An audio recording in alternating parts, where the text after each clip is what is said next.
Hey, what's going on everybody? Welcome back to Football Therapy with me, your host Jan. I do hope you are all doing well today. And yes, welcome to today's Chelsea news video, where I'm going to be talking about two stories. The first is, I want to expand on the Pierre-Emerick Aubameyang situation. Arsenal Football Club have cleared the player for a transfer.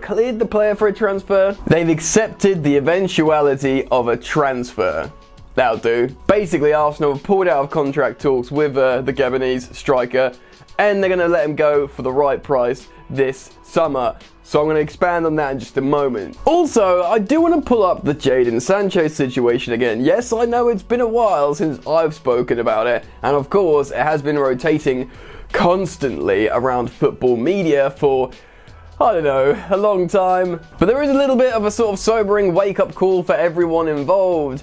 Yes, Mr. Ed Woodward, everyone's favourite chairman of the Manchester United head honcho, he's come out and pretty much said some stuff recently that's quite, I don't know, sobering for United fans, probably Chelsea fans as well, probably just all football fans, saying, look man, business is not as usual. I think he's kind of saying, look, we might not buy Jadon Sancho. Even though I've said in this channel before, this peculiar financial climate could be perceived as a buyer's market, and I maintain that. That's been stated by loads of sort of financial intellectuals. It could very well also be no one buys any expensive players, because if they remain expensive, you can't buy them. It's only a buyer's market if the price comes right down. Anyway, we're going to talk about all that as well. So, big news generally, man, and we're going to crack open the Aubameyang story right after I remind you quickly here to subscribe to Football Therapy if you've not yet done so. Snuck it in. Cheers for subscribing, I appreciate it, and if you want to help me out, why not like this video, man? Alright, let's get into it. Right, P, also known as Pierre-Emerick Aubameyang. Leaving Arsenal, he's 30 years old. I get it, man, like, he's an absolute marksman. He scores loads and loads of goals wherever he goes. Arsenal, they're a bit of a state, let's be real. I'm not even, like, trying to slate opposition fans here.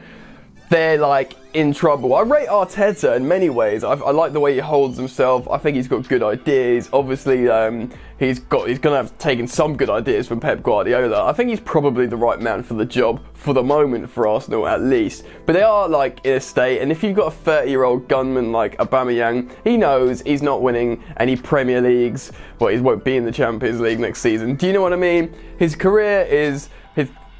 his prime is in the autumn years, and you understand why he wants to move. Arsenal have got to the point where they're like, alright mate, and apparently, reportedly, they've pulled out of contract renewal negotiations with Aubameyang. And on that, they have slapped a price tag on the striker of £56 million. Straight away you think, Aubameyang, 56 million, meh.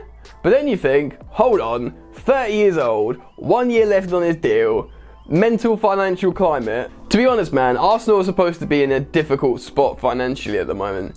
And this has been published around football media for a while. They're trying to negotiate all sorts of stuff with money to try and stay stable, essentially, in many ways, because they've been lacking the proper, European football money for a while now. So, yeah, the truth is, if someone comes along with, I don't know, 35, 40 million for Aubameyang, who knows, maybe they'll be tempted to sell him rather than losing him on a free the following season. That 40 million pounds to no pounds could seem really, really good in a difficult financial time for Arsenal Football Club. 40 million pounds for Aubameyang, someone that you put maybe on a 3-year deal at his age, suddenly sounds pretty good, doesn't it? But 56 off the bat, that sounds a little bit too tasty for my liking. I, like many of you, think Aubameyang would be excellent at Chelsea. He can play in the striker role, obviously, score a bunch of goals, I'm sure. He can also play on the left flank really well and has a really good work ethic. He runs in behind, he scores loads of goals, he can score headers, acrobatic goals, but he actually does have a really good amount of industry when he's playing down the flank as well, in terms of getting up and down, chasing down balls and pressing, all the kind of stuff that a coach like Frank Lampard would really appreciate. I also think a 30-year-old wouldn't unsettle Tammy Abraham too much. He knows he's just a stopgap, he's a guy to score goals now and play, in and around you. He'd teach Tammy Abraham a lot. Who knows, he might be gone within 2 years and then Tammy has the starting spot for the rest of, well, for as long as he wants, essentially. It could be perfect. But will it happen? I'm not so sure. Pierre-Emerick himself came out and made some comments about how he would never go to Bayern Munich because he would not want to hurt the Dortmund fans. Interesting. Does he feel the same way about Arsenal going to one of their London rivals potentially? Like, well, Tottenham. I can't imagine he'd ever go to Tottenham. But maybe he feels the same way about Chelsea. Or does he not have the same affection to Arsenal as he has with Dortmund? I mean, that could be the case, right? Still, I'm not too sure. Me, personally, I'd be pretty surprised if Aubameyang ended up at Chelsea, even though I'd quite like it. I mean, I think we probably missed the boat in terms of getting him when Arsenal got him. We didn't take the risk, they took the risk, it paid off.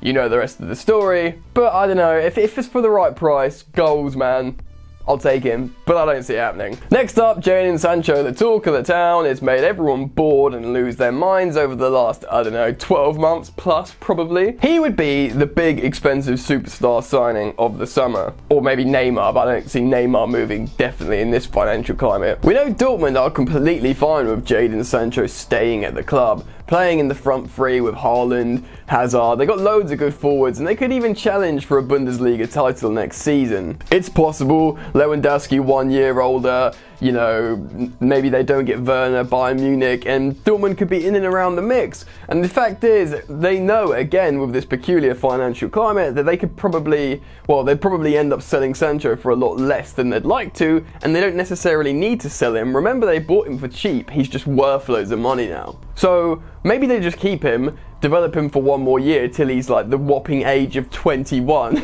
Remember, he's still so young. And they go from there. Ed Woodward recently spoke out and commented that fans need to be realistic in how things are going to go this summer transfer window.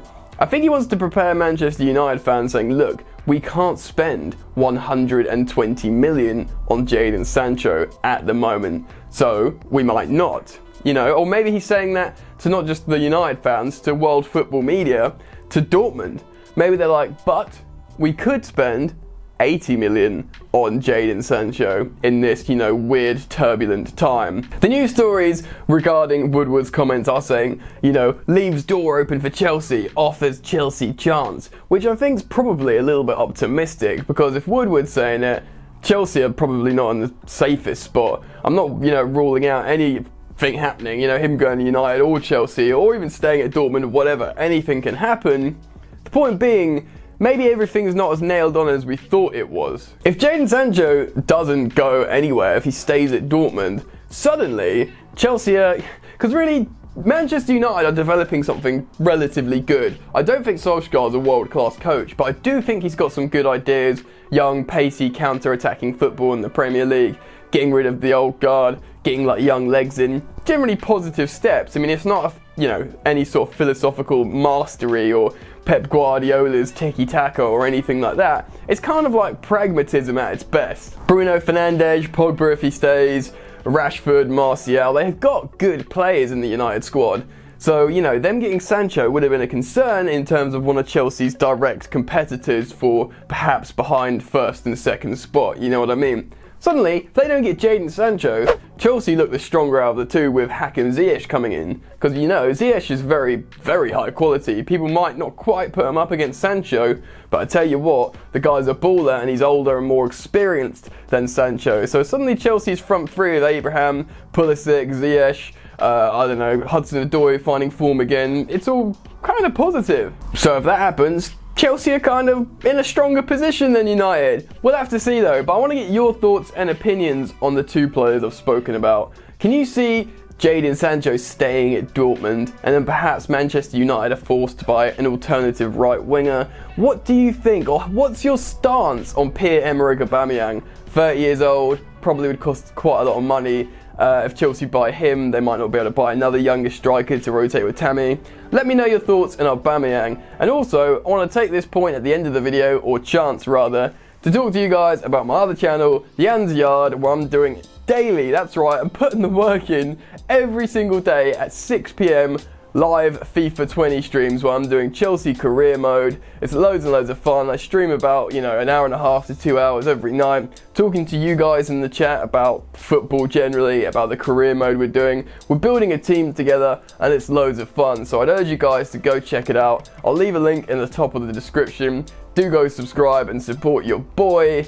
Other than that, you can follow me on social media at FootballYannick. And then that's it from me, you guys. You enjoy the football that sadly isn't happening at the moment, and I will see you later. You ain't so tough with that bad boy talk. I'ma get it how I'm living, I'ma walk the walk.